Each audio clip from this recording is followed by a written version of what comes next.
шуми, камъни и дърве. Учените наши, облискани с кърви, стрелят и обосват без сигнал, без ред. Всеки гледа само да бъде напред и гърди геройски на смъртта и зло. Добре, знаете защо сме тук? Тук сме, защото българските народни представители не приеха нашите идеи за промени в изборното законодателство, защото позволиха на гласовете от Турция, като тези в този бус, да идват тук и те да определят нашето бъдеще. Позволиха на хора, които нямат нищо общо с нашата родина, нямат нищо общо с България, които са напуснали и днеска се връщат да гласуват за турската етническа партия ДПС и по този начин да променят и да чертаят бъдещето на десетки български градове. Като почнете от Кърджали, да стигнете чак до Перник.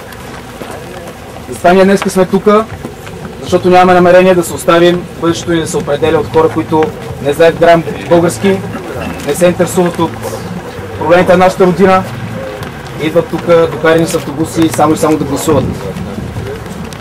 Затова нашия символичен протест днес е предупреждение към тях, че на тези местни избори в неделя, ако се повторят такива кадри с бусове, автобуси, бусчета, каручки, ремаркенца дошли случайно тези дни да си оправят социално-битовите въпроси, ние пак ще бъдем тук. Или където и да било надолу по пътя, за да не могат те да дойдат, за да не могат да гласуват. Така ще бъде в неделя, така ще бъде на следващите избори за каквото и да било.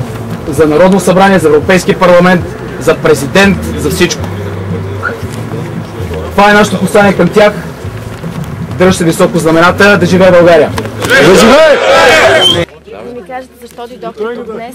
За да покажем, че сме съгласни с това хора, които нямат нищо общо с България, да определят нашето бъдеще. Нашето бъдеще на моите хора, които да останат.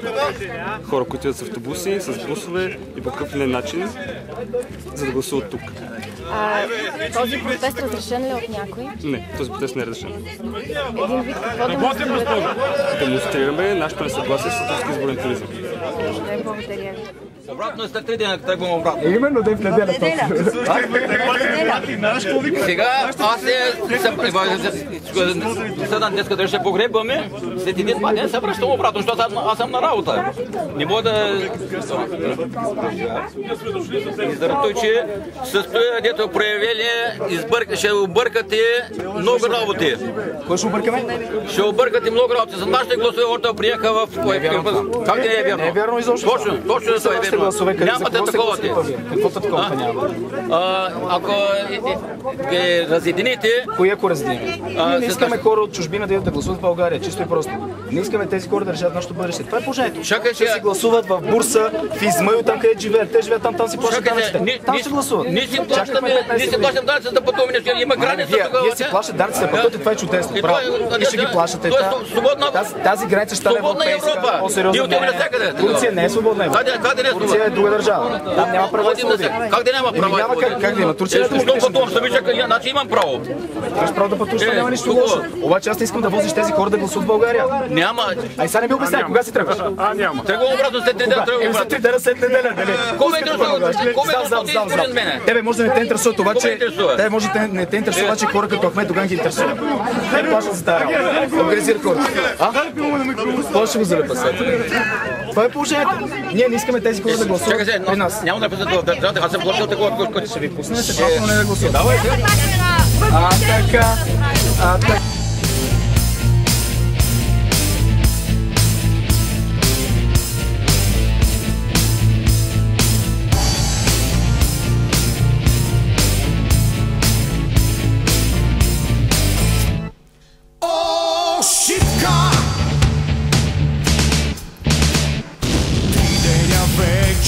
Младите дружини, как прохода бранят горските долини, трепетно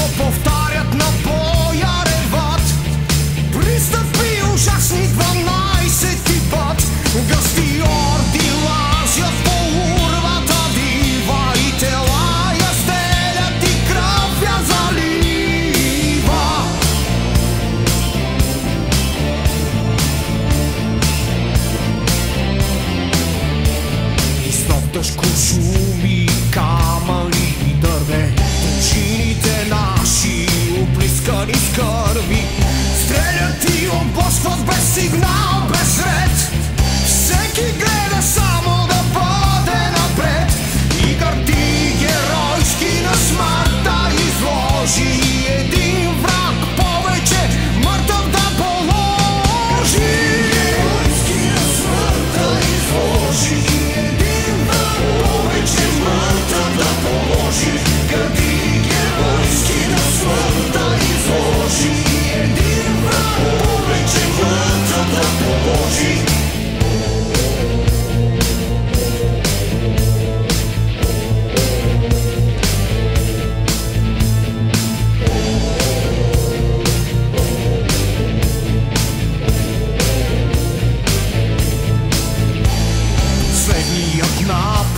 Вече е настал,